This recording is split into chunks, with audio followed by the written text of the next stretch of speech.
caveman wakes up in your bedroom. Not a metaphor, a real one. Somehow, someone from 60,000 years ago is now lying on your mattress, blinking at your ceiling light. You are not there. You do not exist yet. But your room does.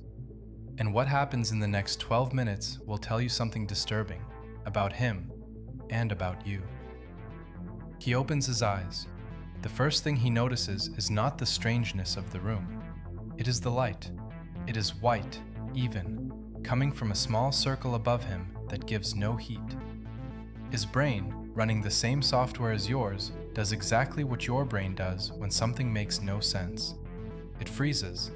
It scans. It waits for movement. Nothing moves. He sits up slowly.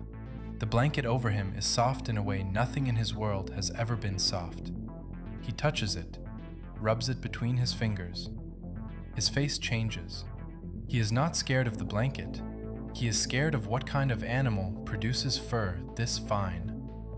He stands. The floor is flat, perfectly flat. Neuroscientists at MIT scanned people navigating cities and found something strange. The regions that light up are not the modern ones. They are ancient. The same circuits a deer uses to find water. Your brain does not know it is in an apartment. It thinks it is in a forest that has been rearranged in a way that makes no sense. The caveman feels this immediately. His inner ear is screaming at him. No surface in nature is this smooth. Smooth means trap. Smooth means someone made this. He takes one step, slips on your sock, falls. For the first time in his life, he has been defeated by fabric. He gets up. He sees the window. He walks to it slowly, the way you would approach a cliff. On the other side is a building. In the building are dozens of small squares. In the squares are people, each one alone, each one lit by that same cold circle of light. His brain reaches one conclusion. This is a tribe after a disaster. Why else would they hide in stacked caves? Why else would nobody be looking at anyone else? He backs away from the window. You have looked out that window 1,000 times. You have never once thought there was anything strange about it. He walks out of the bedroom. He finds the kitchen. He does not know what any of it is, but he knows the low humming box in the corner is doing something. He can feel the vibration. He opens the fridge. His brain does something now that your brain does every single time you open a fridge, but you have stopped noticing. Take everything. Eat now.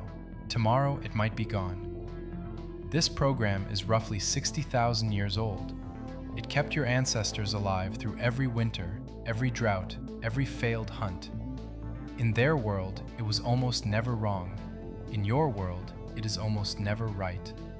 The fridge will be full again tomorrow, and the next day, and the next.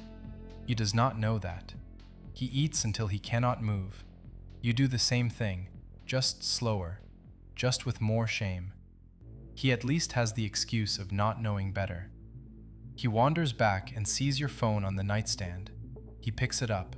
It lights up in his hand. Inside the black stone are tiny people. They are moving. They are talking. He puts it to his ear. He turns it over. He watches a video play, then swipe, then another, then another. Anthropologist Dunbar spent decades studying what the human brain was actually built for. He kept finding the same number. That is roughly how many people your brain can keep track of as real. Faces, names, debts, alliances. For 200,000 years, that was your entire world. The caveman scrolls for 1 minute, then he stops. He looks at the screen. His brain reaches one conclusion, the same one it reached at the window. Too many people. This cannot be safe. He puts the phone down carefully, the way you would put down a live snake. He is right. You have 4,000 unread notifications, and you think that is normal. The sun starts going down outside, and this is where he would break fastest. Not from the noise, not from the strangeness, from what happens when the room gets quiet. For 200,000 years, humans slept in groups, around a fire, bodies touching, someone always half awake, listening for predators. You sleep alone, in a room, in the dark, in near total silence. Scientists call it the first night effect. In an unfamiliar room, half of your brain literally does not enter deep sleep. It stays on watch. That is not a bug. That is the caveman still doing his job. He lies down on your bed. He listens. The refrigerator hums. A pipe knocks somewhere in the walls. A car passes outside. He does not sleep. For him, silence this deep means something has gone wrong. In his world, if it got this quiet at night, it usually meant the fire had died. And if the fire had died, someone was supposed to have been watching it. He waits for a sound that means he is not alone. None comes. By morning, he has not slept. He gets up. He walks past your bookshelf, past your desk, past your closet, and then he sees it, your mirror. He stops. He does not know what a mirror is. Nobody in his time has ever seen their own face with this much clarity. He has seen his reflection in water, blurry, moving, breaking apart at the smallest ripple. He has never seen this. He reaches out. The other man reaches out. He pulls his hand back. The other man pulls his hand back too. For a full minute, he does not move. He is not scared. He is not confused. He is doing something no human brain for 200,000 years was ever designed to do. He is meeting himself. There is no word in his language for what is happening. There is barely a word for it in yours. You do this every morning. You have made peace with it. He may never make peace with it. By afternoon, he would be exhausted, overstimulated, overfed, underslept, anxious in a way he could not name. He would feel exactly the way you feel most Mondays. The difference is, he would know something is wrong. You wake up feeling this every Monday, and you call it life. Here is what all of this adds up to. The gap between you and a caveman is not intelligence. It is not language. It is not even technology. It is that he lives in the world his brain was built for. You do not. Every anxiety you have, every craving, every restless scroll at 2 a.m., every moment you feel like you are supposed to be doing something, but you do not know what. That is not a personal failing.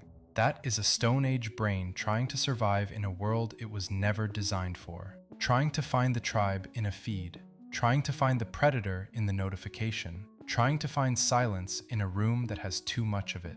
You are not broken. You are running 60,000-year-old software on a world that updated last Tuesday. The caveman in your bedroom would not last a week in your life, but you would not last a day in his. You would not know which plants would kill you. You would not know how to read the sky. You would not know how to make fire without a lighter, or track an animal, or sit still for 6 hours waiting for one to walk past. Both of you are experts at completely different worlds. 60,000 years ago, someone sat by a fire and stared at the stars, wondering what was on the other side of them. They never found out. But their brain, the one that wondered, the one that could not stop looking up, that brain is inside your skull right now. Reading a screen instead of watching a fire, still wondering, still looking up. You made it to the end. That means your brain found this worth remembering. Subscribe. New videos every week.